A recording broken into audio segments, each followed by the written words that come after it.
Here he is in the finals, 5th place last year in the NCAAs at 133, but he's had his difficulties. Had a 4-match losing streak coming into the Big Ten tournament. Was only 10-8 coming into the tournament. Anthony Ashnault, Rutgers' first ever freshman All-American. And Rutgers, Jim, boy, is Coach Goodale, Scott Dale, doing a good job. Well, he really is. I mean, the state of New Jersey has got to be very proud of what this Rutgers program is able to do in this tournament in Iowa City. You know, I don't think a lot of people thought in the beginning that this team would be some team that puts up 100 points. So both these teams, or both these athletes in this match right here, part of the fabric of the story. You know, of course, Gulibon with Penn State, their great lead that they have when you're number 8 seed to end up being in the finals. You know, you're dancing in the streets, but, you know, Ashnault has really been part of a solid performance here by the men from New Jersey.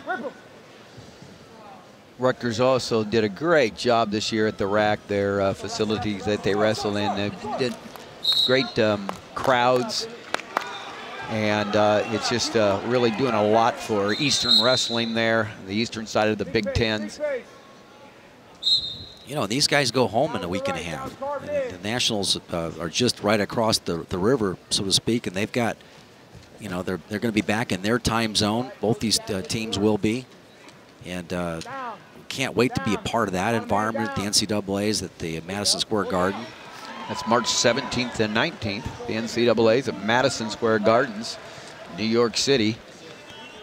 And Ashnault, you know, he's a winner.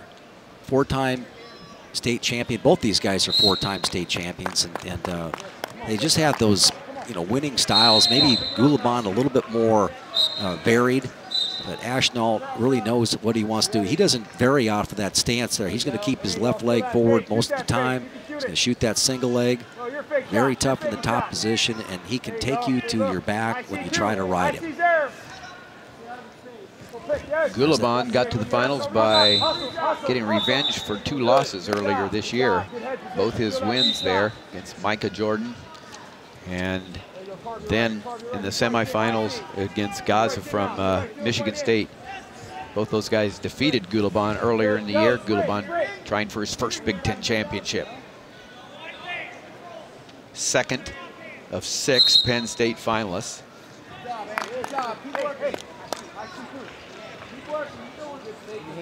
We talk about Rutgers, and they're in 5th place. They've scored over 100 points, and yet this is their only finalist, but they have come in with so many placers, taking a lot to the NCAAs, so that's even cooler, Jim, as you know, you're crossing over the river with you know, most of your team. Well, there's nothing better than having a packed wrestling room, you know, in preparation for the biggest show that you have all year, and you have all that many guys qualifying for the tournament. They've, you know, like they've deserved their placing, and you know, they've been tough. I mean, I commend, you know, Scott Goodale, Donnie Pritzloff, assistant coach there. They've really had a great attitude, and they've been in these matches physically. They're tough in the top position. They're skilled, and I think they have the makings in that room of really advancing and bringing these wrestlers on. There you talk about 2 top assistants, Donnie Pritzloff, associate head coach for Rutgers, 2-time NCAA champion at Wisconsin, and Cody Sanderson, twice runner-up for the Iowa State Cyclones, now his brother's associate head coach at Penn State.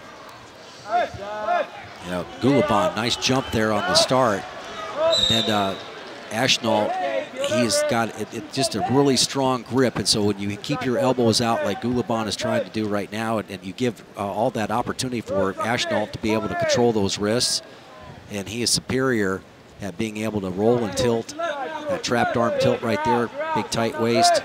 See how he baits that, be able to capture the cross wrist and be able to stay with Gulibon. Now he immediately goes to rams it down there. He's back there with that cross wrist again. Now he's an opportunity to load him up. That was a great job by Ashnault. Driving back into the hips and now scoring with the tilt.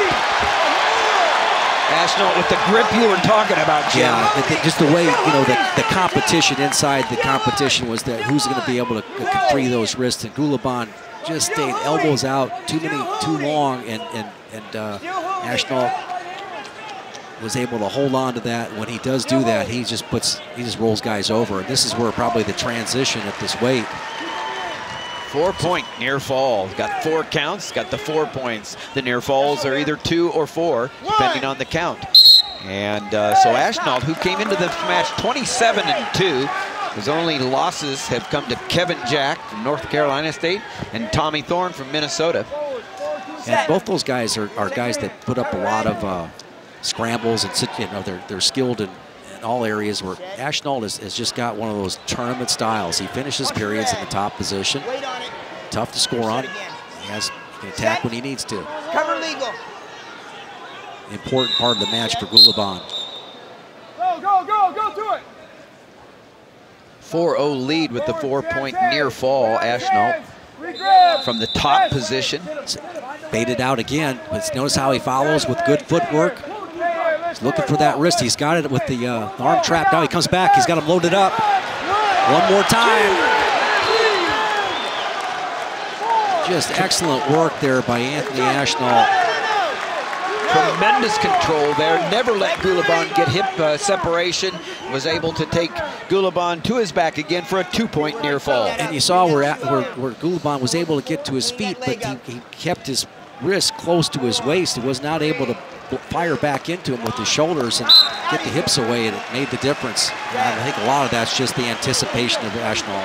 Yeah, and Ashnault, speaking of, that's a great term, fire back. Ashnault's been able to fire into Gulibon this entire match, not giving Gulibon any opportunity to get that separation away. So, Gulibon chooses neutral to begin the 3rd period. Not going to go underneath again.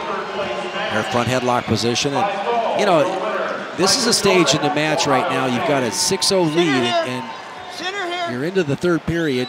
You got the riding time and everything, and you just don't want to. You just want to close it out strong. You've been dominant the whole match, and I think this is where you can see Donnie Pritzloff is on his feet. He understands this is a critical part of the match. It's a critical part of setting the tempo for your nationals. Anthony Ashnault leading the way for Rutgers here in the finals, looking to become a Big Ten champion for Rutgers. And there's just been a look in their eye, Jim. There has been no fear from all the wrestlers from top to bottom. They're tough guys. You know, they understand what they're here for. Break. They make it a battle.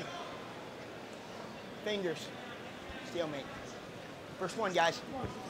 Stay out of that set.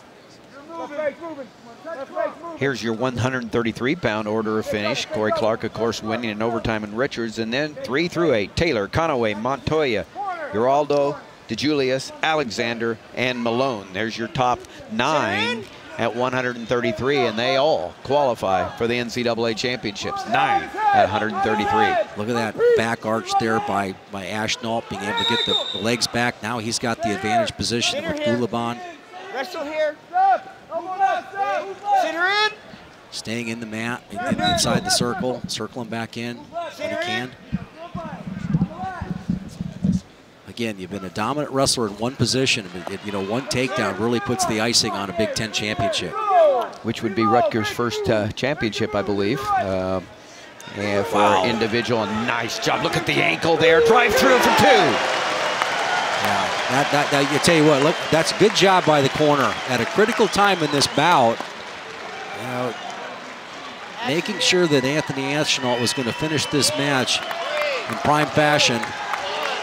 And he does. Congratulations to Anthony Ashnault. Last year, he was the first freshman to be an All-American. He gives Scott Goodale, Donnie Pritzloff, and the coaching staff a Big Ten championship at 141 pounds.